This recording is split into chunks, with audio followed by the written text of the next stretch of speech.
Assalamualaikum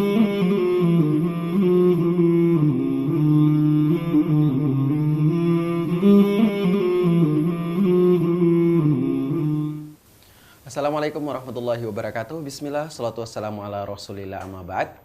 Apa kabar para pemirsa Oma TV? Senang sekali pada kesempatan hari ini saya Ahwan Muru kembali menjumpai Anda dalam program Sehat ala Rasulullah. Dan pada kesempatan hari ini kita akan membahas tema yang sangat penting, yaitu mengenal jantung dan permasalahannya. Sekali lagi, mengenal jantung dan permasalahannya. Dan di studio telah hadir narasumber kita yang selantiasa menemani kita di Sehat ala Rasulullah, Dr. Agus Rahmadi. Assalamualaikum, Dok. Waalaikumsalam. Gimana kabar hari ini, Dok? Sehat ya? Alhamdulillah baik. Alhamdulillah. Mudah-mudahan jantung kita baik Amin. juga.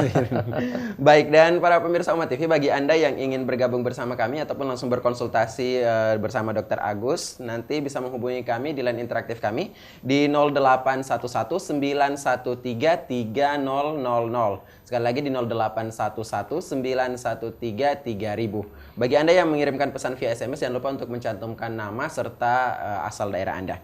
Baik, Dok, hari ini kita membahas tentang organ jantung nih, Dok. Iya. Sebenarnya jantung ini organ tubuh yang seperti apa sih sebenarnya, Dok? Baik. Bismillahirrahmanirrahim. Di Oma TV yang dirahmati oleh Allah. Jadi begini, jantung ini Allah ciptakan sangat luar biasa, Mas Afwan.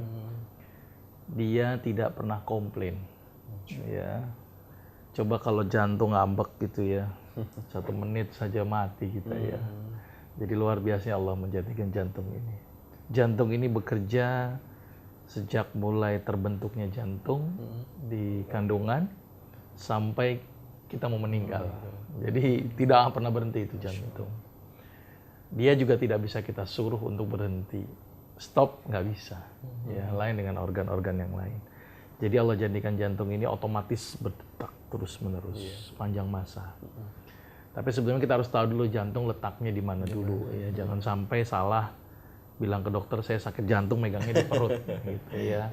Jadi jantung itu organ yang letaknya di dalam rongga dada, ya, letaknya di sebelah kiri kurang lebih, di mana ujung jantungnya itu letaknya persis di puting susu ujungnya. Itu yang disebut dengan punktumnya atau tonjolan paling ujung di jantungnya.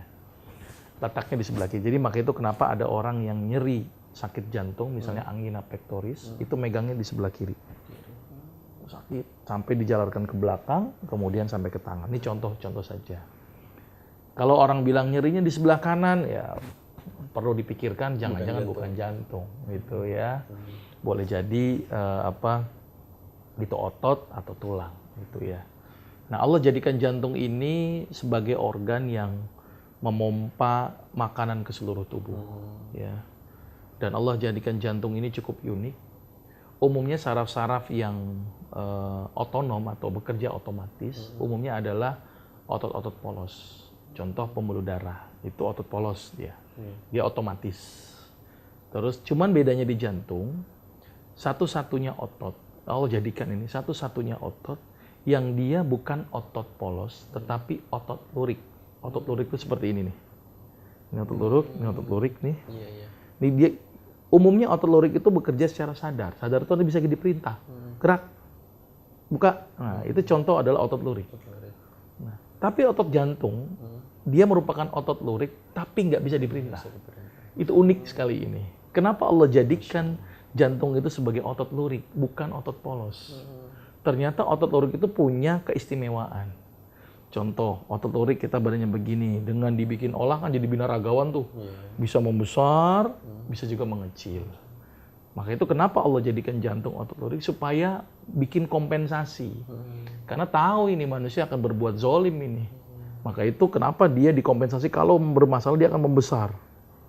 Coba kalau nggak otot lurik, mungkin kapasitas membesarnya tidak sebesar otot lurik.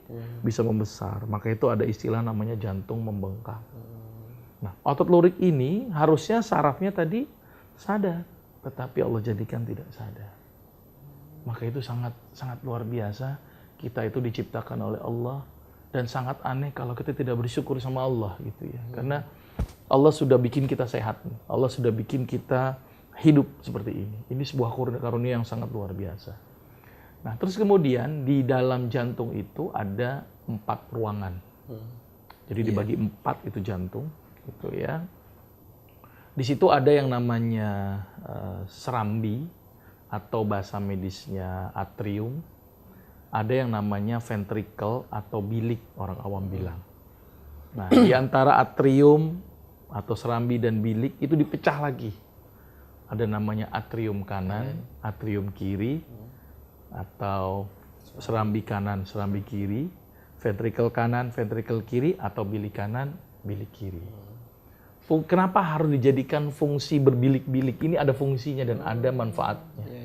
Kenapa nggak bikin bulat aja sih dok? Gitu ya, selesai gitu kan?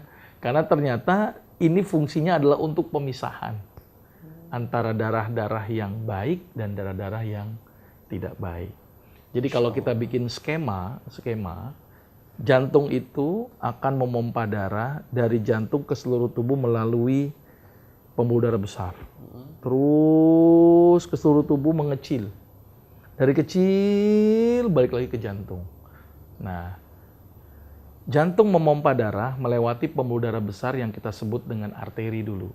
Maka itu kenapa orang ketika ketemu arteri pasti berdenyut. Karena itu denyutan dari jantung. Contoh arteri yang paling gampang dan mudah kenal di sini nih. Arteri radialis. Makanya sering berdenyut kan kalau kita pegang. Ya, berdenyut gitu ya. Karena dia berdenyut begini. Gitu ya. Nah, fungsinya arteri itu apa? Membawa makanan dan membawa oksigen. Maka itu kenapa darahnya itu pasti berwarna agak merah. Menyala. Karena ada kandungan oksigen. Masuk. Terus kemudian dari masuk ke sel atau masuk ke organ, masuk ke jaringan, dikasih makan. Yang namanya makan, dia tumbuh, sel itu membelah, pasti menghasilkan zat sisa. Ya, kita aja makan banyak, masih ke belakang, gitu ya. Sama dengan itu, menghasilkan hasil metabolisme. Dari oksigen, hasilnya CO2, gitu ya, karbon dioksida. Dari makanan misalnya protein, timbul asam urat dan sebagainya, urium, kreatinin. Terus kemudian dari misalnya vitamin mineral semuanya terserap, nanti mungkin ada zat metabolisme. Orang bilang knalpot lah. Itu kan dari mesin gerak menghasilkan gas. Itu yang disebut dengan radikal bebas dan sebagainya. Terus kemudian dibawalah menuju jantung. Itu membawa darahnya agak berwarna gelap karena ada senyawa karbonnya. Karena karbon dioksida, oksigen. Masuk ke jantung, masuk ke atrium kanan. Atrium kanan dulu, tadi keluar lewat bilik kiri, keluar gitu ya, masuk ke serambi kanan. Maka itu darah yang dari vena warnanya agak gelap, darah yang dari arteri warnanya agak terang. Karena kandungannya. Gitu ya, oksigen terang, CO2 gelap. Nah, disinilah kenapa Allah membagi dua itu. Ada sekat. Kalau seandainya dari bilik kanan, bilik kiri dan serambi kiri bercampur dengan serambi kanan dan bilik kiri, repot udara nyampur-nyampur. Maka itu Allah jadikan sekat. Maka itu ada penyakit yang namanya ASD. Apa itu? Atrium septal defect. Apa itu? Antar pembatas serambi itu atau atrium itu bolong. Sehingga darah bercampur antara darah yang CO2 dan darah yang O2. Ketika nyampur bagaimana? Darah CO2 masuk lagi ke dalam sel. Selnya jadi mati. Maka itu kenapa ada orang-orang yang punya keluhan jantung bocor, orang bilang, itu jari-jarinya biru. Ini biru, bibirnya biru. Maka itu jangan pakai lipstik warna biru. Ya. Nanti jangan-jangan dia jantung bocor. Maka itu Allah jadikan sekat. Itulah fungsi sekat. Terus kemudian Allah jadikan ada klep. Supaya darah yang dipompa nggak balik lagi klepnya. Tapi ada juga karena dia bengkak, klepnya kendor-dol gitu. Balik lagi namanya regurgitasi.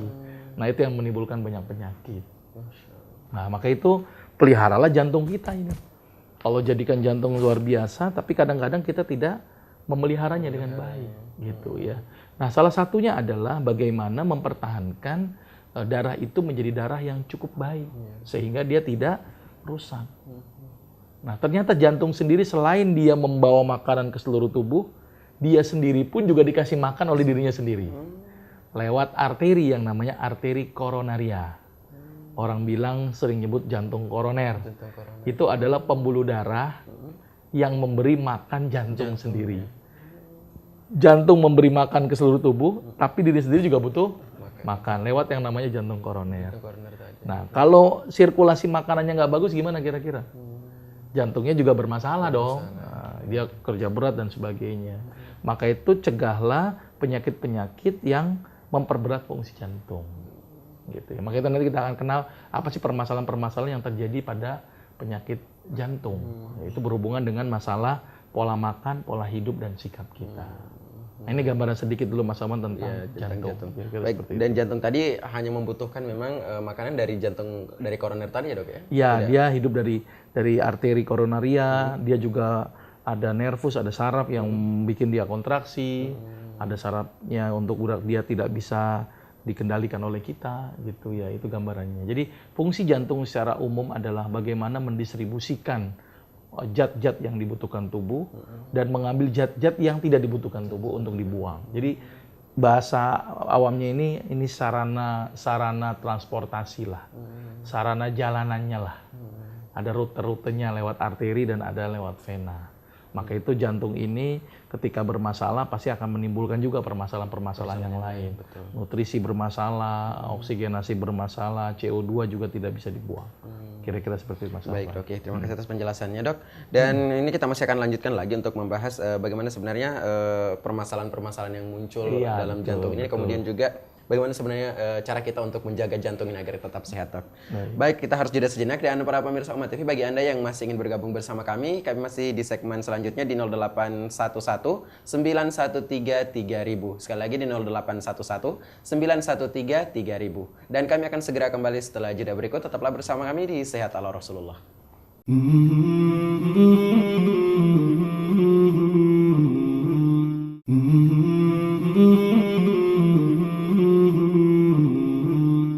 Kembali lagi bersama kami di program Sehat ala Rasulullah, masih bersama saya Ahwan Muro dan Dr. Agus Rahmadi. Dan tema kita pada kesempatan hari ini adalah mengenal jantung dan permasalahannya. Dan bagi Anda yang ingin bergabung bersama kami, silakan di 0811 913 3000. Sekali lagi di 0811 913 3000. Bagi Anda yang mengirimkan pesan via SMS, jangan lupa untuk mencantumkan nama serta asal daerah Anda.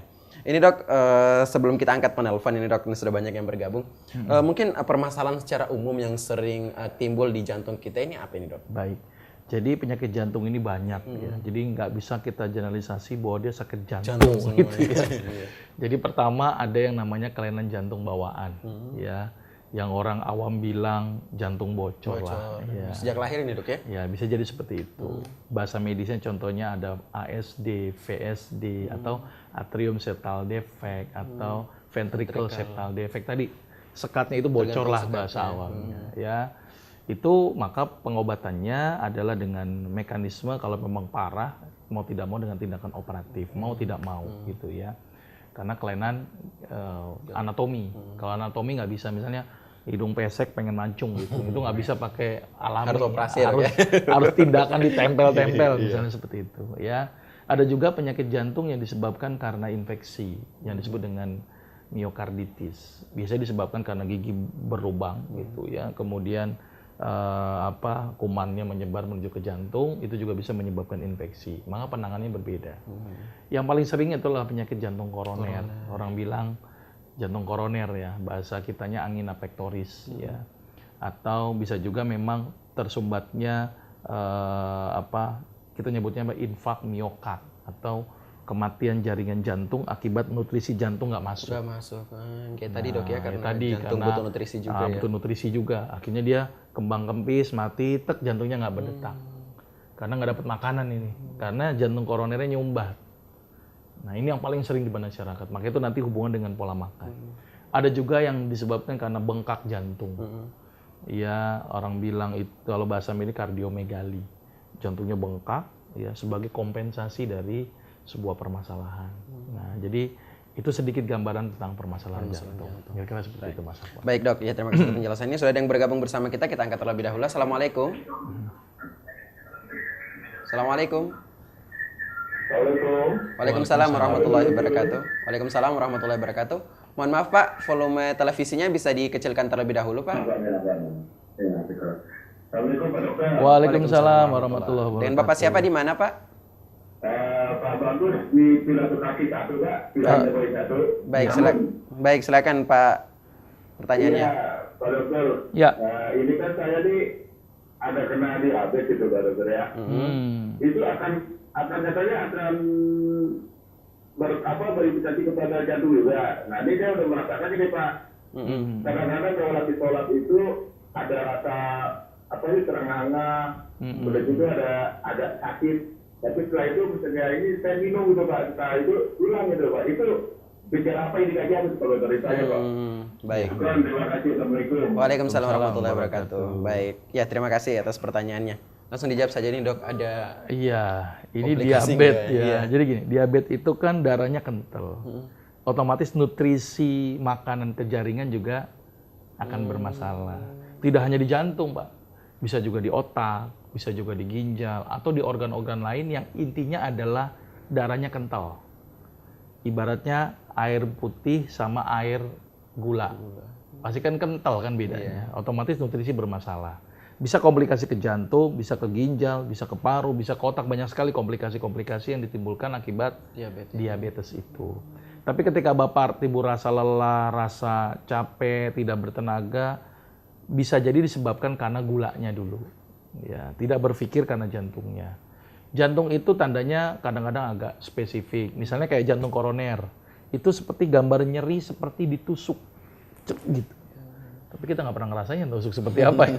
Tapi pokoknya nyeri seperti kayak tertusuk. Misalnya tusuk duri atau apa. Yang kadang-kadang dijalarkan sampai ke belakang. Kemudian disalurkan sampai ke daerah tangan sebelah kiri. Ini yang paling mudah kita identifikasi. Atau misalnya karena jantung bengkak. Itu jalan 100 meter aja udah sesak gitu. Jadi karena faktor aktivitas gitu ya. Berarti boleh jadi Bapak harus melihat apakah ini karena pembengkakan jantung, walaupun bukan jantung bisa juga karena jantung koroner, tapi tidak setiap pembengkakan jantung koroner. Gitu ya. Tapi umumnya jantung koroner akan menyebabkan gangguan bengkak jantung. Jadi saran saya Pak, periksa EKG lah kalau Bapak pengen tahu. Minimal murah, mudah, tapi bisa memprediksikan ini ada permasalahan di jantung atau tidak. Gitu ya. Jadi saran saya diperiksa EKG terlebih dahulu untuk memastikan apakah ada permasalahan jantung atau tidak. Kira-kira seperti Tapi yang perlu diantisipasi ini adalah diabetesnya tadi ya. Nah, diabetesnya harus turun dulu, kalau nggak masalah. Kalau itu nggak akan bisa terselesaikan masalah. Baik Dok, ya sudah ada penelpon yang bergabung kembali. Assalamualaikum. Waalaikumsalam warahmatullahi wabarakatuh. Baik, silakan dengan Ibu siapa di mana Bu? Dengan Sukma di Sumatera Selatan. Silakan Ibu Sukma dari Sumatera Selatan pertanyaannya. Ya, begini Pak Dokter, maaf ini di luar tema. Iya, silakan. Saya kan dideteksi terkena kista. Ya, katanya kalau kistanya kan katanya bisa diobatin. Sudah itu ada juga katanya penebalan dini rahim. Dan menurut adik saya yang juga seorang dokter katanya ini harus dikuret. Sudah itu enggak yang mau saya tanyakan, apakah kista itu memang benar menyebabkan seorang wanita tidak bisa mempunyai keturunan lagi gitu. Baik. Ya, terima kasih. Baik. Assalamualaikum Waalaikumsalam. warahmatullahi Waalaikumsalam warahmatullahi wabarakatuh. Ibu Sukma dari Sumatera Selatan, ini pembahasan kita beberapa pekan yang lalu Dok ya. Oh mengenai iya, kista. iya, Mungkin nggak dijawab apa-apa. saja dulu. Sedikit saya terangkan lagi, saya ulang lagi. Tadi yang masalah diabetes tadi belum selesai juga. Jadi untuk Bapak yang tadi sebelumnya, kontrollah gulanya dulu lah. Coba kalau gulanya sudah terkontrol, apakah sudah berkurang atau tidak gejalanya. Gitu ya. Kalau memang sudah berkurang berarti murni karena faktor diabetesnya. Tapi saran saya tadi cek EKG untuk memastikan apakah ada permasalahan jantung atau tidak. Baik, kista. Jadi kista ini banyak tempatnya, tapi umumnya pada wanita menderita penyakit namanya kista ovarium. Umumnya disebabkan karena folikel-folikel daripada sel indung telur yang membesar, gitu ya.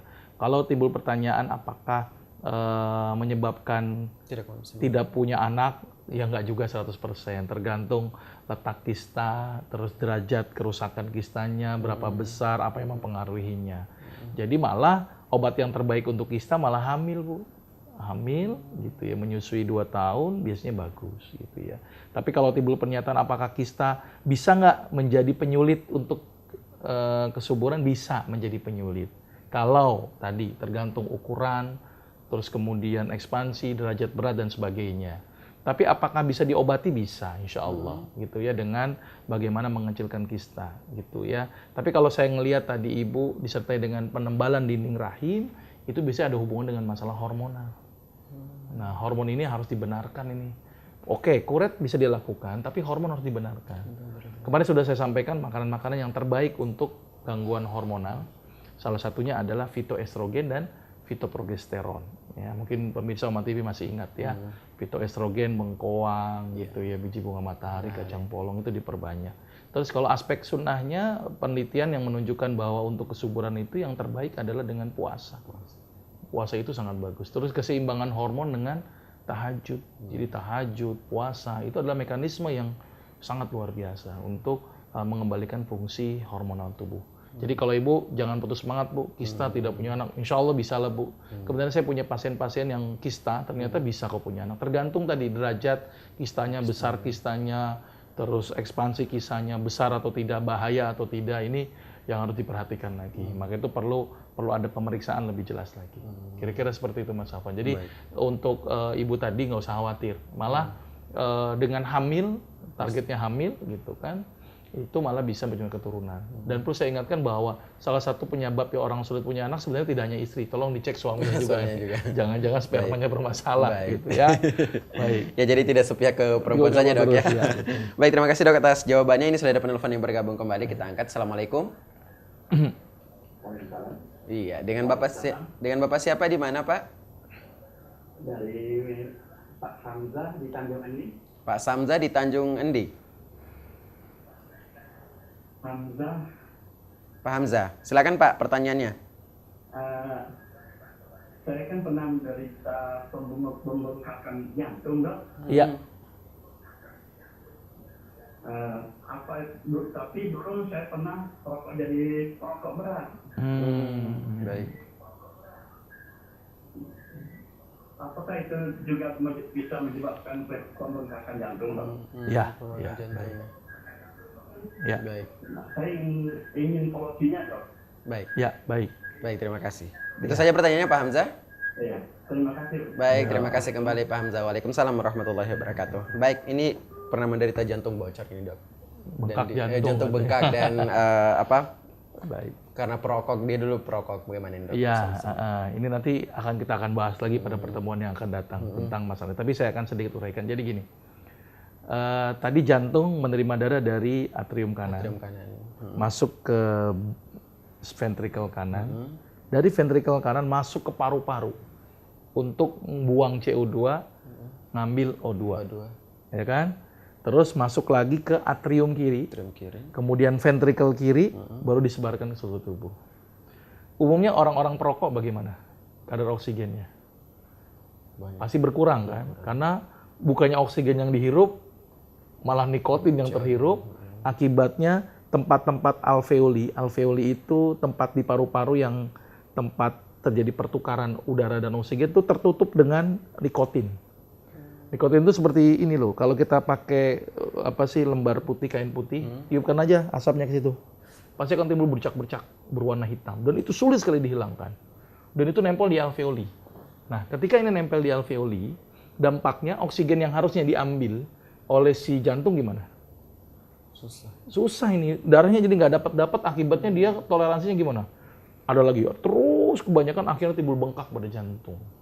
Maka itu bisa disebabkan rokok menyebabkan pembengkakan jantung, bisa Pak. Gitu ya, maka itu sebaiknya hentikan rokoknya dulu deh. Gitu. Terus bagaimana jantungnya supaya dia mengecil lagi? Tadi rokok berhenti dulu. Oksigenasi diperbaiki dulu ya, dengan cara apa? Olahraga yang cukup, berenang sunnahnya. Maka itu orang-orang yang punya gangguan paru-paru berenang yang terbaik. Tapi untuk jantung berenang boleh apa nggak? Hati-hati. Karena orang yang jantungnya bengkak itu aktivitasnya harus dibatasi. Sekarang jantung bengkak dipaksa kerja keras gimana? Tambah bengkak Pak. Batasi jantung, gitu ya. Terus kurangi beban jantung. Ya maka itu kenapa dokter sering memberikan obat yang namanya furosemid atau pembukaan kencing untuk mengurangi beban jantung. Mulai dulu darah jantung supaya nutrisi jantung menjadi bagus. Makanya dokter sering memberikan obat yang namanya ISDN, isosorbit dinitrat. Kalau obat alaminya bisa digantikan dengan pegagan dan senyum. Maka itu orang yang penyakit jantung harus banyak senyum, gitu ya. Aktivitas dibatasi. gitu ya. Terus kemudian jangan bebani jantung dengan sesuatu yang berat. Makanya Rasul mensunahkan tidur miringkan ke kanan. Tapi ketika orang sudah sesak sekali, dia harus dalam bentuk semi-volar. Jadi tidurnya begini. Kepalanya lebih tinggi ya, kakinya juga lebih tinggi. Jadi supaya tidak beban jantung terlalu berat. Gitu ya. Tapi intinya harus seperti itu, dikurangi beban jantungnya. Kalau herbal-herbal yang bersifat diuretik banyak, ada alang-alang, ada kumis kucing gitu ya. Itu bersifat merangsang pengeluaran kencing. Kalau misalnya makanan, salah satu dengan menggunakan semangka, itu bersifat diuretik. Itu mengurangi beban jantung. Untuk melebarkan pembuluh darah dengan menggunakan tadi ya, senyum dan pegagan. Tapi harusnya ditaruh penyebabnya dulu. Selain karena rokok, ada juga penyebab lain umumnya kenapa timbul bengkak. Karena tersumbatnya oleh lemak yang menumpuk di dalam dinding pembuluh darah. Maka itu batasi lemak. Jadi perlu diet ya dok ya? Nah, yang perlu tadi puasa lagi. Maka itu hebatnya puasa Daud itu. Maka itu sunnah-sunnah Rasul itu dahsyat sebenarnya. Ketika kita ketika kita menjalankannya dengan baik dan benar, harusnya sehat seharusnya. Tapi tidak hanya aspek ibadah saja ya, tapi ada aspek makanannya juga. Sunnahnya bagus, puasanya bagus, tapi makanannya tidak halalan toyiban. Nah, ini yang jadi penting nih. Toyib ini menjadi perkara yang menjadi perkara yang cukup penting gitu ya. Jadi penanganannya nanti berdasarkan kasuistik. Kalau misalnya Bapak bengkak, nanti diharapkan dengan beban yang sedikit dia akan mengecil kembali dalam bentuk normal. Ketika jantungnya tidak dibebankan dengan perkara yang berat. Orang yang sakit jantung hati-hati dengan futsal. Oh, itu malah tambah henti mendadak gitu ya. Atau macul 1 hektar misalnya langsung henti mendadak. Jadi perhatikan bebannya dulu. Kira-kira seperti itu. Baik ya. Terima kasih dok atas penjelasannya dan kita angkat penelpon terakhir untuk segmen ini dok. Assalamualaikum. Waalaikumsalam. Iya, dengan Ibu siapa di mana Bu? Bu Kusniati biasa. Baik, Ibu Kusniati. Silakan pertanyaannya Bu Kusniati. Yaitu perut tembung, terus kadang-kadang makan apa aja, terus itu muntah. Baik. Itu saja. Makanannya seperti apa saja Bu, Ibu Kusniati yang sering menyebabkan? Sekarang paling makan sama tahu tempe, sayuran paling sayuran aja. Kalau aku mencret, kalau itu sayang terus gitu, namanya pekel-pekel gitu. Baik. Ya, itu saja Ibu Kusniati. Iya. Baik, terima kasih. Iya, terima kasih kembali. Waalaikumsalam warahmatullahi wabarakatuh. Baik, ini pertanyaan di luar tema juga ini. Iya, di luar tema ya. Mual-mual ini dok. Iya, sedikit. Umumnya sih masyarakat menderita penyakit gastritis umumnya ya. Dan penyakit gastritis otomatis harus hindari faktor-faktor makanan yang memicu. Asam Bu dihindari, pedas, santan, ya. Susu pun harus waspada karena mengandung pepsin. Pilih susu kedelai saja. Ya. Makanan yang bergetah, pisang Ambon, duku, mangga ini lagi musim ya. Jadi hati-hati. Jadi buah yang saya rekomendasikan pepaya dan melon saja. Terus bergas, ya. Seperti toge, brokoli, misalnya ya, tape uli, minuman soda itu dihindari. Sama stres. Nggak boleh stres hindari stres. Obat alaminya seperti sudah kita ulang berkali-kali, parutan temulawak dan kunyit. Baik. 1 rimbang temulawak, 1 rimbang kunyit diparut, diperes, direbus. Minum ini pagi dan sore selama kurang lebih 3-4 bulan. Itu ya. Sambil ditambahkan dengan lidah buaya untuk lebih mengefektifkan proses kesembuhan lukanya. Ya, terus kemudian konsumsi madu tadi. Ya, temulawak dan kunyit tambahkan dengan madu. Kira-kira seperti itu. Tapi harus butuh sabar ya Bu ya. Kurang lebih 3-4 bulan. Ya, lakukan pantangannya, lakukan terapinya. Kira-kira seperti itu. Baik dok, terima kasih atas penjelasannya. Dan kita masih punya 1 segmen lagi dan kita harus jeda sejenak dulu nih dok. Dan para pemirsa Oma TV, bagi Anda yang masih ingin bergabung bersama kami, silakan di 0811 913 3000. Dan di segmen terakhir nanti yang akan kami bahas adalah SMS. Oleh itu kami tunggu SMS dari Anda. Dan kami akan segera kembali setelah jeda berikut. Tetaplah bersama kami di Sehat ala Rasulullah.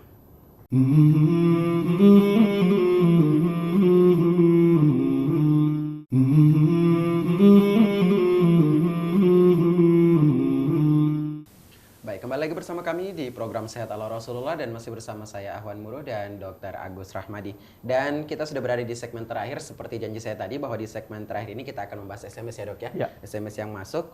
Dan baik, ini sudah ada SMS yang masuk. Yang pertama ini datang dari Yuli di Sulawesi Tenggara, ini cukup jauh dok.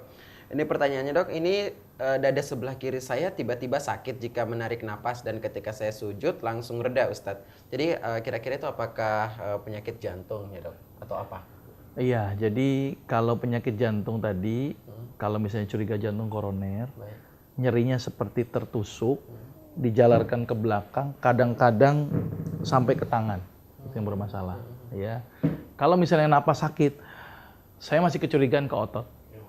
Ya, curigaan ke otot, karena otot ketika kontraksinya tidak benar, gitu ya, itu bisa menyebabkan sirkulasi kontraksi otot menjadi tidak baik.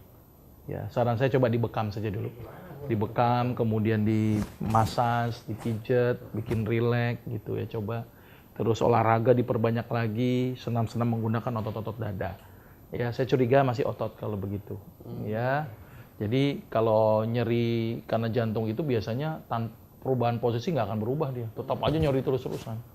Gitu ya, kira-kira seperti itu. Terus ya dok ya? Ya. Baik dok. Ya. Terima kasih atas jawabannya dok. Ya ini saya ambil pertanyaan selanjutnya. Ini dari Abu Faris di Makassar. Iya.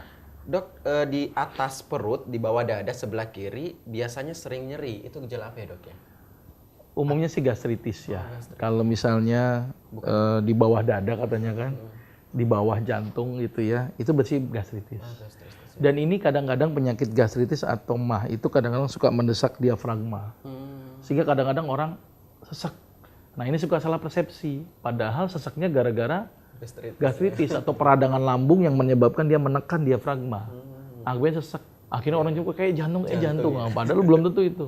Boleh jadi itu penyakit gastritis. Apalagi letaknya khas di bawah Dada. seperti ini, di bawah dada. Kira-kira seperti itu Mas Baik Afwan. dok. Iya kita ambil pertanyaan selanjutnya ini dok dari Fauzi di Mataram. Ya cukup jauh ini Nusa Tenggara Barat. Apakah ada yang suka berdebar karena rasa takut? Salah satu ciri dari penyakit jantung dok. Ini bagaimana cara mengatasinya ini dok? Iya, ini berdebar memang banyak nih. Iya. Takut, jatuh cinta, itu Baik. berdebar Oh, juga. gitu ya. Ya kan. Jadi berdebar itu bukan merupakan indikasi mutlak, ya. Tapi juga bisa menjadi salah satu bagian dari indikasi, gitu ya, bagian ya, tapi tidak mutlak. Maka itu standarnya itu minimal dilakukan pemeriksaan EKG, minimal saja deh. Ya, atau kalau memang kita tidak mau periksa, minimal dengan menggunakan stetoskop kalau memang ada, gitu ya. Dilihat saja suaranya ya, suara jantung kan harusnya duk dek duk dek duk dek. Ketika misalnya ada duk ada itu, curiga ini kebocoran jantung gitu ya. Atau suaranya nggak teratur, nggak duk dek tapi duk dek. Nah itu namanya aritmia cordis. Ya, atau suara yang ada derap kuda itu juga bisa jadi gangguan klep misalnya duk dredek. Nah itu jadi banyak macam-macam kelainan dalam bentuk jantung gitu ya. Tapi kalau misalnya dia berdebar-debar karena suatu peristiwa, ya belum tentu itu penyakit jantung gitu ya. Karena setiap orang pasti berdebar-debar lah kalau jatuh cinta debar-debar, ngelihat sesuatu yang takut juga berdebar-debar gitu ya. Itu masih nggak masalah ya ketika berdebar-debar, karena memang wajar sih orang berdebar-debar ya. Apalagi yang lagi utang bawa golok itu berdebar-debar juga gitu ya. Baik. Ya baik dok, ini pertanyaan selanjutnya dari Pak Muswardi, umurnya 53 tahun dari Padang. Ini dia menderita asam lambung dok, dan jantung sering berdebar, takutnya dan takut cemas. Ya ini mungkin sudah dijawab tadi dok. Tapi asam lambung dan jantung ini kira-kira ada penyebabnya nggak dok? Nah itu tadi, asam lambung tadi kan menyebabkan peradangan di daerah lambung. Sehingga dia akan membengkak, orang bilang ya. Bengkak, akhirnya neken diafragma. Diafragma itu penyekat antara rongga dada dan rongga perut. Nah, itu ketekan ke atas. Nah, akibatnya bagaimana? Akibatnya dada atau jantung tertekan, paru-paru juga ikut tertekan juga, gitu ya. Jadi kesimpulannya adalah gastritis memang kadang-kadang menimbulkan rasa sesak. Gastritis juga kadang-kadang menimbulkan rasa cemas akibat jantung yang berdetak cepat. Ya, tapi belum tentu itu sakit jantung gitu ya. Maka itu golden standarnya minimal pemeriksaan sederhana dilakukan EKG. Ya, elektrokardiografi untuk melihat ya, atau tes treadmill dan sebagainya. Tapi EKG itu yang minimal. Tidak terlalu mahal kok, tidak sampai 100.000 gitu ya, tapi bisa mendiagnosis ada permasalahan di jantung atau tidak. Kira-kira seperti itu. Nanti kita akan bahas pada pertemuan yang akan datang nanti secara lebih spesifik. Baik, ya saya ambil pertanyaan terakhir dok, ini dari Pak Soeharto dari Purwokerto. Ini usianya 69 tahun dan tensinya itu 140/80 dok. Dan telinganya sering berdering. Apakah ada hubungannya ini dari penyakit jantung dok? Hipertensi. Hipertensi banyak penyebabnya gitu ya. Tapi biasanya jantung juga bisa menyebabkan hipertensi. Atau bahkan hipertensi bisa menyebabkan jantung. Jadi hubungannya bisa bolak-balik gitu ya. Tapi apakah hipertensi pasti dari jantung? Belum tentu. Bisa jadi hipertensi karena kelainan ginjal. Ya, bisa jadi hipertensi karena stres terus-terusan gitu ya. Jadi tidak semua bahwa hipertensi itu penyebabnya karena jantung. Tapi apakah bisa karena jantung? Bisa. Apakah bisa hipertensi menyebabkan jantung? Juga bisa. Nah, jadi kira-kira seperti itu Mas Ahwan. Baik dok, terima kasih dok atas jawabannya semuanya dan insya Allah untuk jantung ini kita masih akan lanjutkan di pertemuan selanjutnya lagi dok ya. Baik, dan saya ucapkan terima kasih dok atas waktunya, terima kasih juga atas jawaban semua pertanyaannya hari ini. Dan kami juga mengucapkan terima kasih kepada para pemirsa Oma TV yang sudah menyaksikan kami dan mohon maaf jika masih ada telepon ataupun SMS yang belum sempat kami layani. Insya Allah penyakit jantung dan permasalahannya ini akan jantung dan permasalahannya akan kita lanjutkan pada pertemuan selanjutnya. Dan seluruh kru yang bertugas pada kesempatan hari ini mengucapkan terima kasih atas perhatian Anda. Subhanakallahumma bihamdik asyhadu an la ilaha illa anta astaghfiruka wa atubu ilaik. Wassalamualaikum warahmatullahi wabarakatuh. Waalaikumsalam. Waalaikumsalam. Mas Afwan.